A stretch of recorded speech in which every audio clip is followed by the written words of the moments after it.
Signature TV, and this time around we're shifting focus to the discussion still on the medical field. We have right here Professor Emmanuel Chino Yodobi, the Chief Medical Director, National Orthopaedic Hospital, Enugu, right here. And we'll be talking about operational scorecard of National Orthopaedic Hospital, Enugu. Good morning, Prof, and good to have you. Good morning. My pleasure to be here. Okay, you're looking good, by the way. Thank you very much. All right, so we'll talk about National Orthopaedic Hospital in Enugu. Personally, I've been there because my brother was once a patient in the hospital. Well, could you tell us history of Orthopaedic Hospital in Enugu? Thank you.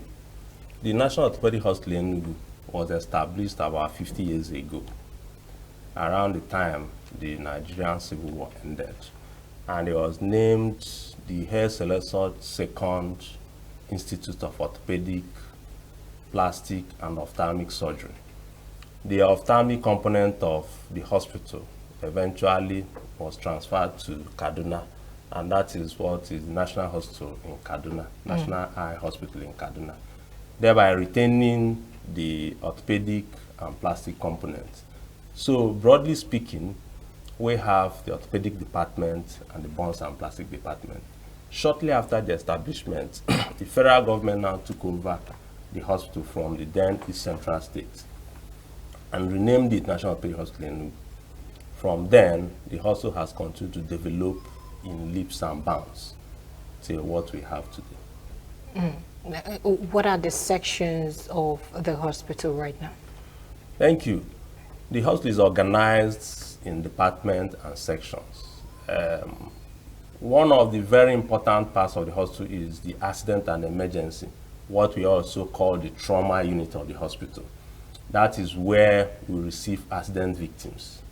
That is where we receive emergencies.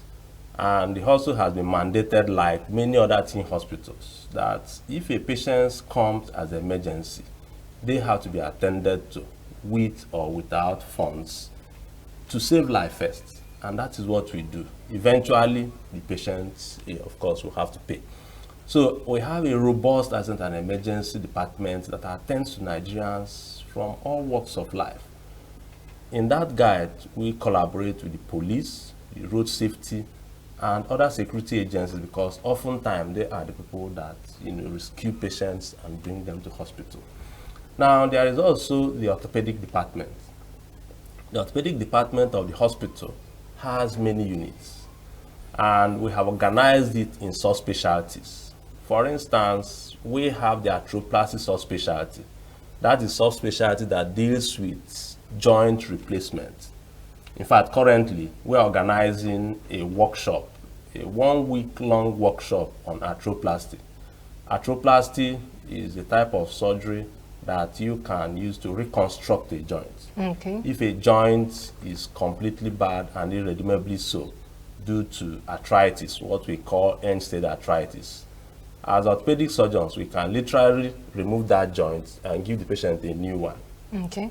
So for this 1 week, we are giving patients new hips, new knees, and beyond giving the patients these new hips and new knees, it is being done at a subsidized rate, 20% discount, so that those who ordinarily will not be able to afford it are able to afford it. Beyond that, also, we have assembled surgeons, orthopedic surgeons across the country, from Jos, from Akwa Ibom, Anambra State, Benin, Lagos, and Abuja, for this workshop, so that we can transfer the skills that we have to other surgeons across the country. Because arthroplasty, as you would know, is one of the drivers of medical tourism. People before now had to go to India, had to go to Germany to get their joints replaced if they need to. All this can now be done at National Orthopaedic Hospital in Enugu. And beyond being able to do it, we are also now able to transfer knowledge to other surgeons across the country, in the spirit of that a candle does not lose anything by lighting another one. Our goal is to ensure that Nigerians who are ill get treated, whether it's in orthopedic hospital in Enugu or any other hospital, so long as the people have the skill to do that. What has that also done is that it is reversing medical tourism and reducing capital flights. The foreign exchange for booking tickets, the foreign exchange for paying huge bills overseas. The patients are retaining it and getting equally amazing and durable services that can also be followed up. Because part of the challenges of medical tourism is not just that you go to abroad to do operation. When you come back, will you go for a checkup?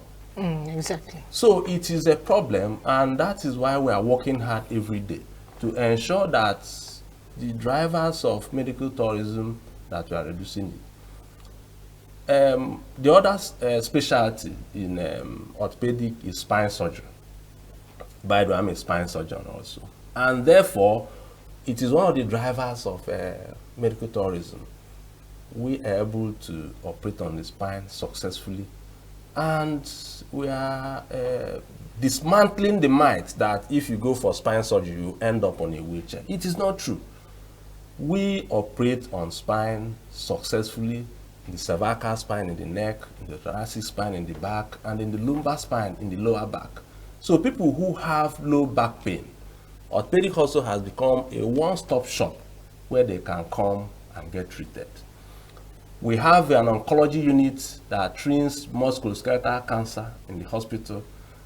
The importance of this is that before now, if somebody has tumor in the leg, the solution is amputation. But now we have developed a subspecialty that is involved in limb salvage. So we can remove that part of the bone that is cancerous and replace it with what we call modular prosthesis. And then the person's limb or leg will be restored. Does these replacements, does flesh grow on it? Yes. The replacement in the bone, for instance, in the joint is the bony component of it. The soft tissue components of it are usually preserved. And that actually takes me to the other departments in the hospital, which is the bones and plastic surgery department. Bones is a major concern because it is one of the debilitating injuries that anybody can have. National Hospital Enugu is a regional bone center. We get referrals from all over the southeast, the south, the middle belt, and even the Cameroons. They come here for bones care. We have saved about 80% bones, 60% bones. Before now, when people have 40-50% bone, it's a write-off. But we have developed surgeons who are skilled in bone care, nurses who are skilled in bone care. Now, leaving bones out, we go to plastic surgery. Plastic surgery is becoming a driver of medical tourism because people go abroad to augment their breasts, to do tummy tuck, and to even reduce their breasts. I'm informing you that these operations are routine now in National Orthopaedic Hospital. Like if people do butts, do breasts? Yes. Like you add to I mean, I thought that some persons say that it is not ethical, not ethical, that it's not good, that when you grow old, you tend to have problems with it. No, there are medical reasons why somebody could want to reduce the breast, for instance, or to augment it. There are also aesthetic reasons where somebody can ethically decide to reduce the breast or augment it. But what we do is to ensure that whichever one is to be done is ethically done. The required consents are gotten, patient education is done, and that qualified people who are well trained do that and do it successfully. What about the one behind? Those are mainly done for aesthetic reasons. And what we are saying is that if a patient presents, for instance, for augmentation, you need to find out the real reason why they're doing being it. done. For instance, let me give you an instance.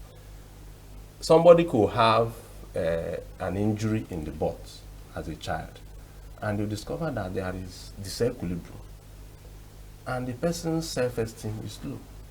we have capacity to equalize it, for instance. No, there are people who just have it, not that they have any burn behind there. Well, They those say that they want to are improve it. aesthetic surgeries. So that's what I'm saying. Maybe So when is we will call in the plastic surgeons to educate you on that. No, I mean, I'm just want to find out, because beyond what you have said as the reason why people do that, there are people who just, it's not that they have any things there or any burn there, or that for beauty their and access is in equilibrium. That they just want to do it. It's like somebody who is dark and decides to Paint that. that. Okay, So it's an individual thing. Is something that somebody has to take a decision on. Does it have a health risk? Of course, there are health risks in every surgery, really, including aesthetic surgeries. And then when people come for aesthetic surgery, it is important to educate them on the health risks that are associated with aesthetic surgery. And we have clinical psychologists that discuss with patients before the surgeries are done, if at all. A good number of them, when you explain the pros and cons for aesthetic surgery, they may let go. Okay. So the other aspects of bones and plastic surgery that I want to talk about is skin grafting. You know, people who lose flesh were able to cover it. People who have open fractures were able to cover it in plastic surgery department. And you may have heard also that we have an alliance with organizations that help to treat patients who have cleft lip and palate. So people who are born with abnormalities in the face, in their lips, you know, is perfectly treated in National Pre Hospital. So when you leave bones and plastic, you go to what we call rehabilitative medicine. People come to hospital sometimes and get amputation for limbs that are dead or that are dangerous to their life, or even limbs that have been poorly treated at traditional bone setters. Now, when they come to the hospital in Enugu, and we have to now save their life by what we call amputation, we have capacity to give the people new legs, what we call prosthesis and orthotic department. So if you have below knee amputation, you have above knee amputation, you can get artificial legs and literally do what you were doing before, as if you never had amputation before. You talked about spine in the department of spine, and I'm just wondering, how do you manage complications? You mentioned, you gave assurance that orthopedic hospital right now is a one-stop area for spine fractures. So what happens to patients who are already being told you're going to be on wheelchair for life? Fine. The spinal injury is a major injury, and it is categorized into complete injury or incomplete injury. The world over, in America, in US, in Nigeria, if somebody has complete spinal cord injury, the medical world do not have answer to it now, if the injury is complete. But if somebody has partial injury or has problems around the spine that is threatening the mobility or has even reduced the mobility, we have the capacity to resolve that. But if somebody's spinal cord has been transected, research is ongoing, and we are part of that research to find cure for that. That has not been found. All right, so how does the hospital define its operational goals, and how does that reflect in your scorecard? Thank you. When we came to office more than 2 years ago, in association with the board of the hospital, we defined 3 major areas of priority. One of it is patient welfare. The second leg of that is staff welfare. The third leg is infrastructural and environmental renewal. So how have we tackled patient welfare? We have worked hard to ensure that we have as much equipment as is possible in the hospital. Currently, in our radiology department, we have a CT scan that is able to scan any part of the body for diagnosis. We have a fluoroscopy. A fluoroscopy is an equipment that can use X-ray to note and follow diagnosis inside the body.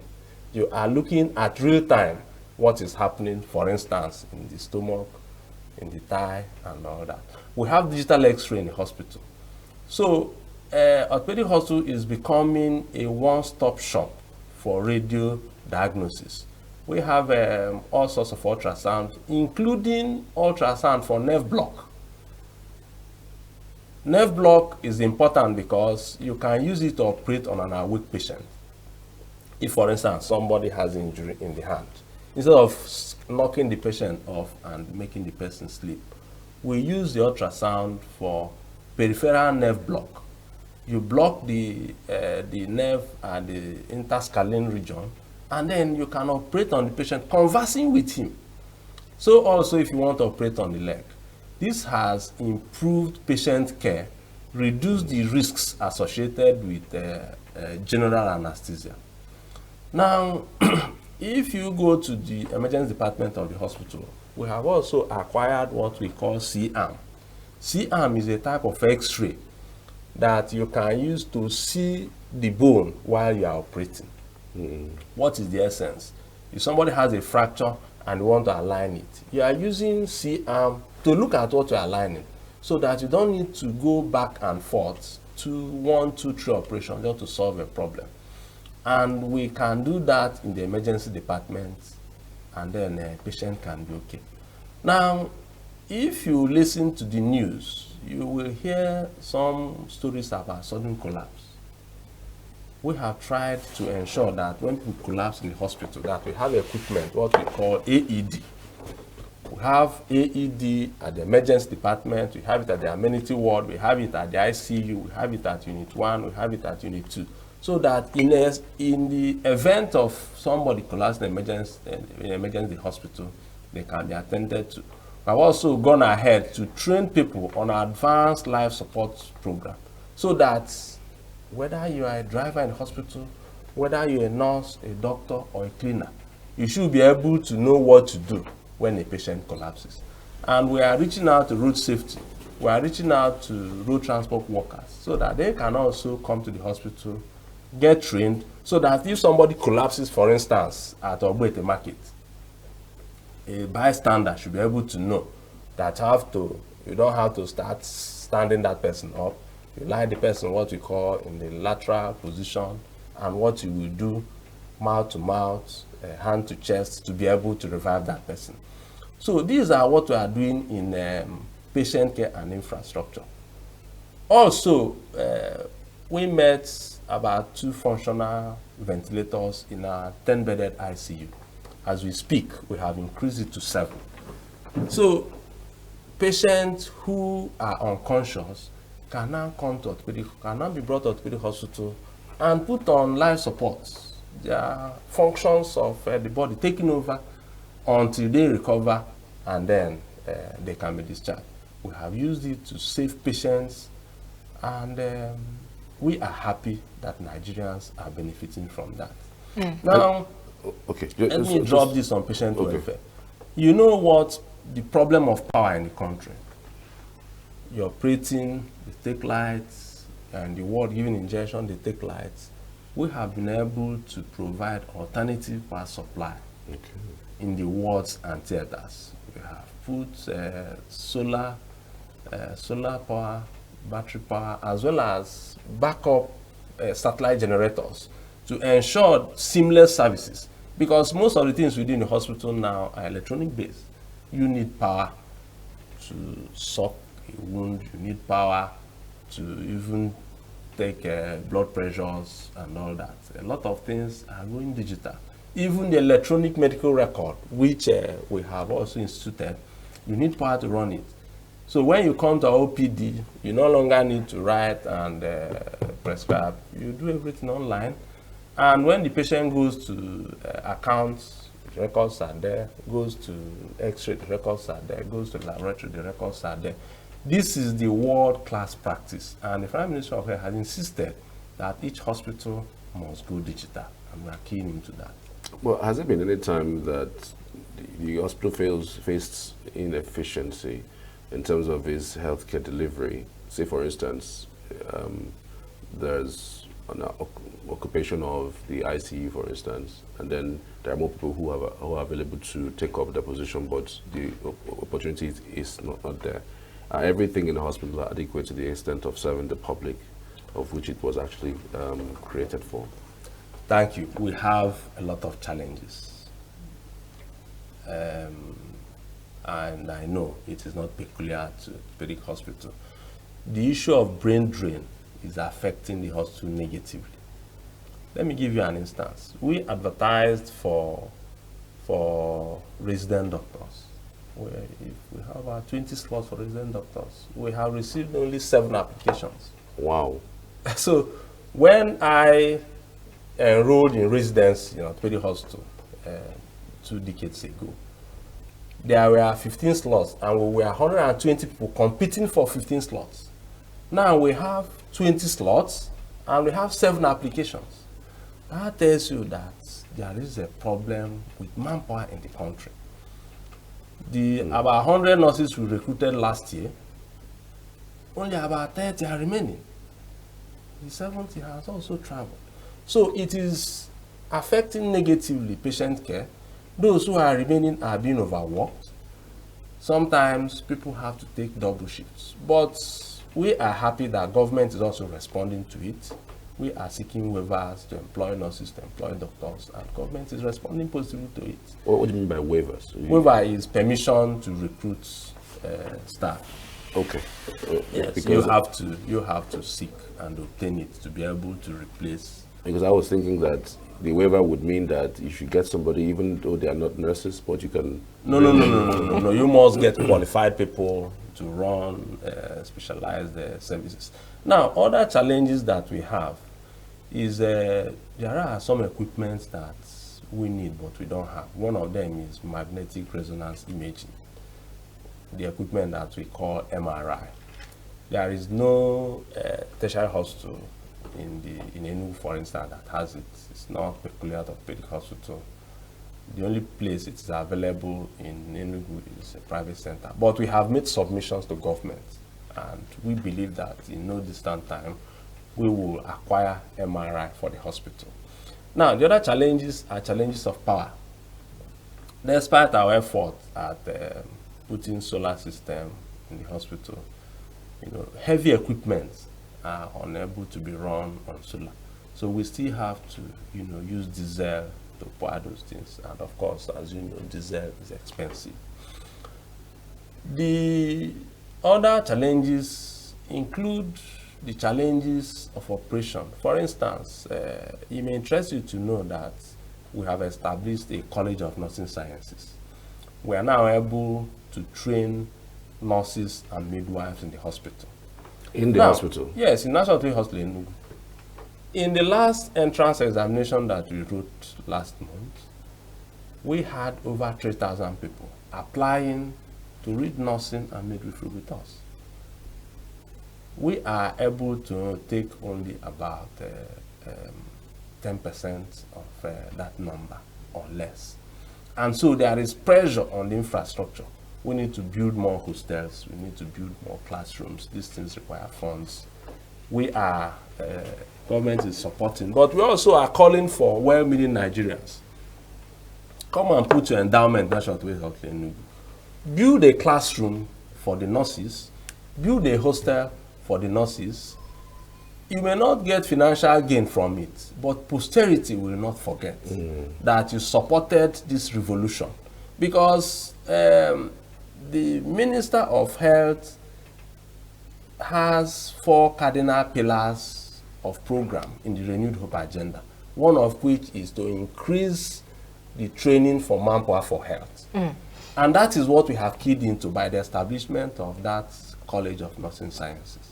Okay, thank you very much, Professor Emmanuel Chinelo. I think we will continue this discussion on another part 2 of this operational scorecard of National Orthopaedic Hospital. Thank you for your time and your input this morning. Thank you for having me.